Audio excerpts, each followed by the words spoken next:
I'm here live on the scene with C-Dubs. Take 1A.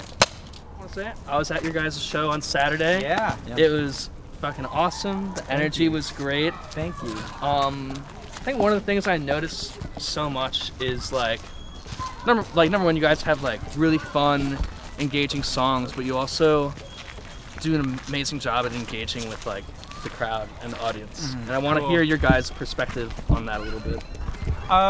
Well, I think a lot of it has to do with, at least on my end of things, who I grew up and who I still like kind of admire, like particularly people like Bruce Springsteen and stuff. Like it's that whole like just kind of insanity of a live show, you know what I mean? And trying to like you want it to be an experience. Yeah, I want, and it's that kind of building that connection with people at the show, and I don't know, that's what feeds me when we're playing live, you know, is like seeing people react and be part of it and stuff like that. I think we've started to like build a little community of people too. Totally. Like, you know, we're starting to see the same kind of faces come out time after time. People like starting to sing along and stuff. So yeah, the last show people were all singing to all the songs because hear a lot of people screaming out like Mike Brady. Sexy Mike. Sexy Mike. When the glasses go on and the guitar solos start happening, it's Sexy Mike has entered the building, and it's game over for everybody else. Yeah. Until you upstage me with the jumping into the crowd. So people. Have you guys done a lot of house shows? What has like been your activity kind of on the scene here in Boston been like? Well, it's interesting because of the pandemic. So like we got started our first gig was like the week after the pandemic kind of like shut everything down. So we didn't happen. So it never so that gig didn't happen. So really we've been a band for 2 years, but in like the public eye we've been a band for like a year and playing shows for like 6 months. But you guys have been like prepping and writing during all that time. Yep, during that time when we were together but nobody knew we were together, we were making the album, which is out, and you can go listen to it on your favorite streaming service right now. What is it called? Called Come What May. Find it wherever you listen to music. And so we were making the album, writing songs, rehearsing, working on all of this stuff so we can hit the ground running now, you know? And I feel like it's a good time. Yeah, that might be what Stuff seems a little safer now, a little more active, so now people want that void kind of filled. Check out The Void, a new album. Track 4, track 5, 6, 6? 5. Track. Come on, guys. Yeah, but I think it's the right time to be doing it now. Track 5. Track 5. It's track 5. Track 5. Come what may. You heard it here first. Track 5. Service right now. Track 4. So, when it came, what was like the songwriting? I assume a bunch of the recording and maybe some of the songwriting was done during the pandemic and some of it before it as well. How did that change things? How did that affect the album? And what's your normal process like? Well, I think what we've been finding is that as we're doing live stuff now, like all of the songs that we do live right now and that we have recorded came alive in the studio. So like when you listen to the album, there's like these huge kind of productions. Oh yeah. And I think that's because we were like, we had just endless time because of the pandemic. We just added more stuff and more stuff and more stuff. And so basically we were writing in the studio. I would show up with a song, Mike would show up with a song, we'd collaborate on something, and have, this, the bare bones of a song, and go in and just start adding stuff, taking away things. And then now we're kind of trying to translate what we did in the studio for a live setting. We're kind of almost going, backwards. Yeah, because we never played them together. The first time we played a lot of these songs together were in the summer. But they were already recorded and ready to be released, which is kind of crazy. And so trying to translate the music into like a live setting, what's that process been like? Have you guys, because I know another big part of your live shows that people will switch off, like either one of you will be singing lead on different songs, so what's like, has that been a challenge to translate the album to like a live setting, instrumentation wise too?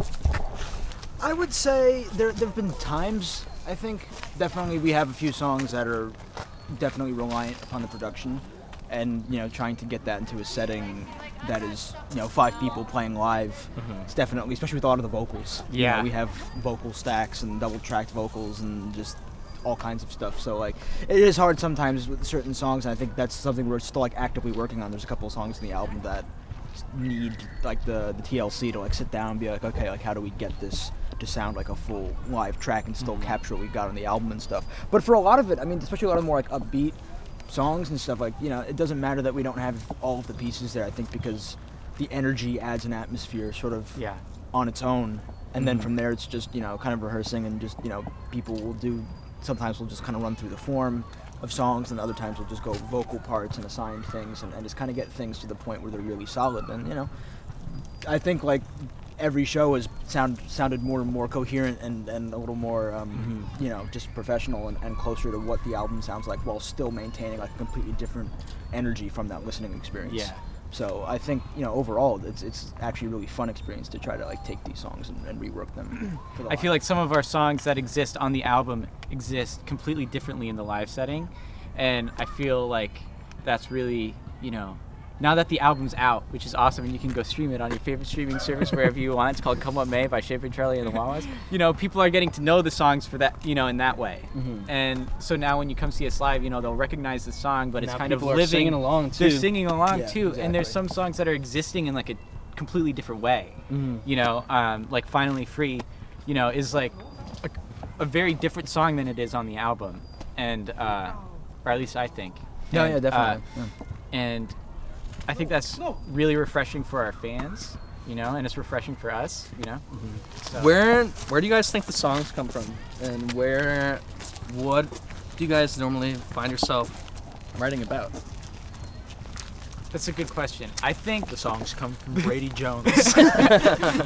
I think a lot of it comes from this feeling of, I feel like our songs are really youthful, right? There's kind of like this blissful kind of romanticism in all of our songs, right now, which I think is kind of like matching where we are in our life.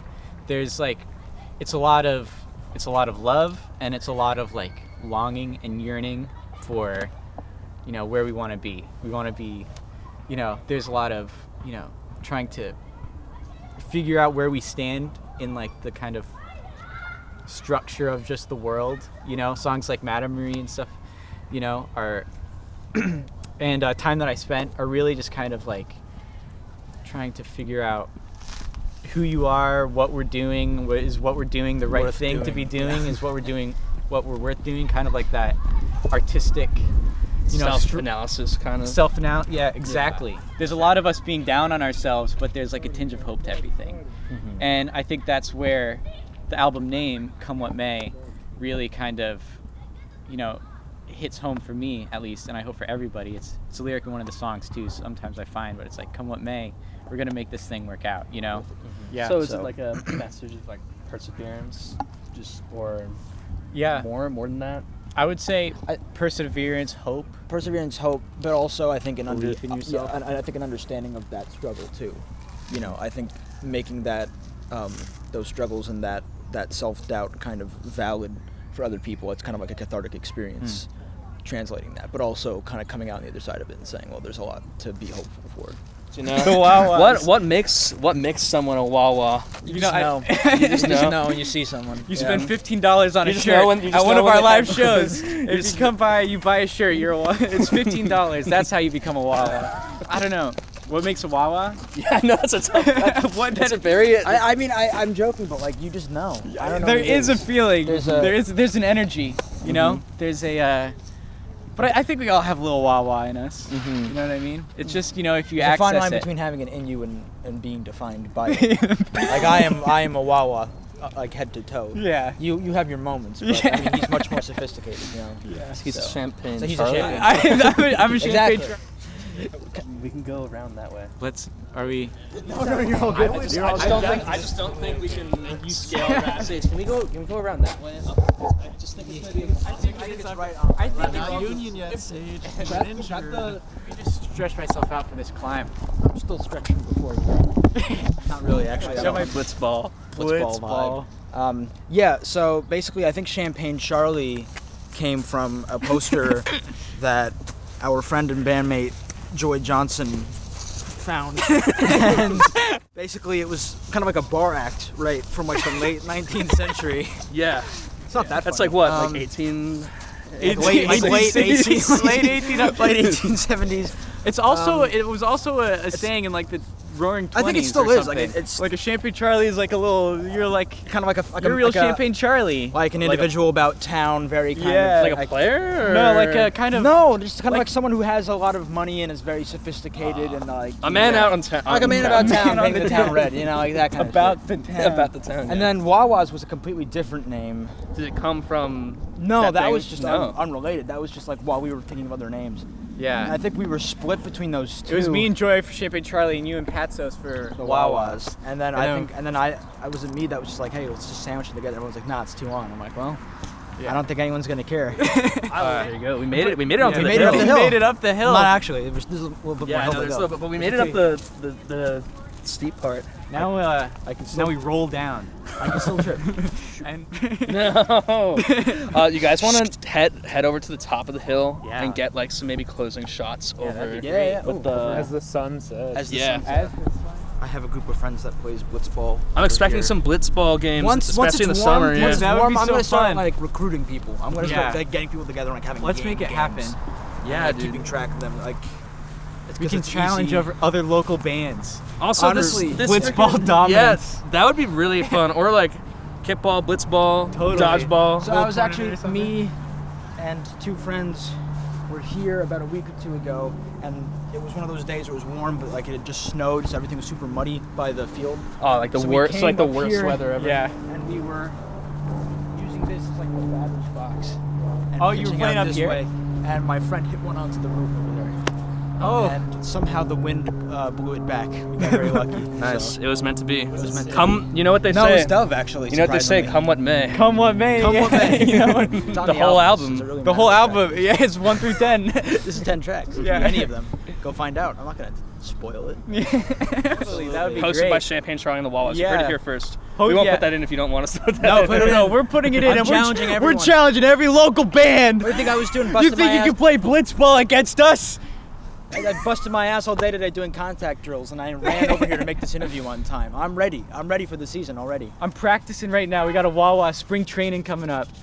You guys need to make the regulations. That- too. that's honestly- Paper Lady, I'm playing with you guys, but not. I'm playing music with you guys. I'm not playing blitzball with you guys. Champagne Charlie versus Paper Lady, Ringer Park, spring 2022. The challenge is laid down. Yeah, you heard it here. You heard it here first. Playing music, that's collaborative.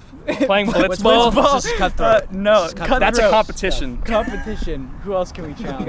I'm expecting this now. That'll yeah, be fun. yeah, it'll happen. Who else? Yeah. You got to. Who else? Who else are you guys Who else? playing? All right. We gotta make a list. We'll make a league. I Yeah. don't know Sky. Oh, I don't know Skylar's Skylar. playing. Oh, the show? Show. I thought you meant blitzball. What are some bands we're friends with? Mom Rock's back in town. Mom Rock. They Break got- out your jerseys, They got, Mom the, Rock. they got the jerseys. They don't got the knowledge. I got the IQ. I'm just in bad shape. But not come June. Mom Rock. Break out the jerseys. Champagne Charlie's coming for you. Blitzball. Dude, I played so much Little League, you have no idea. I've watched so much television. I practically know what I'm doing. Yeah. All right. Challenge is laid down. Cool. All right, that's a good start. We can come back to that. Yeah. You guys want to close off the interview? Anything else you guys want to talk about Champagne Charlie wise? Oh, we have an album called Come On Man. Yeah. anything? Well, I mean, like obviously you're not dropping a new album soon. The new album's just out, but Yeah, well, Our Instagram is at We Are Champagne Charlie. You know, that's where pretty much all of our updates are. So if you follow that, you'll stay, in tune with what we're doing. Brady and Mike, thank you so much for coming. Thanks for talking Thank to me a you. little Thank bit you for about having us. your process, about the Cool. album, about Yeah. blitzball. Cool. Yeah. Blitzball. That's the most exciting Dude, thing. Blitzball live at the pelvic floor. Dude, yeah, the next Hug the Tree event is a live stream of our blitzball games where we're taking down every local band. Nobody stands a chance against Champagne Nobody's Charlie safe. and the Wawas. Nobody's safe. Appreciate it. Cool. All right. All right. Nice job, guys. Thanks. All right, cool. That's it.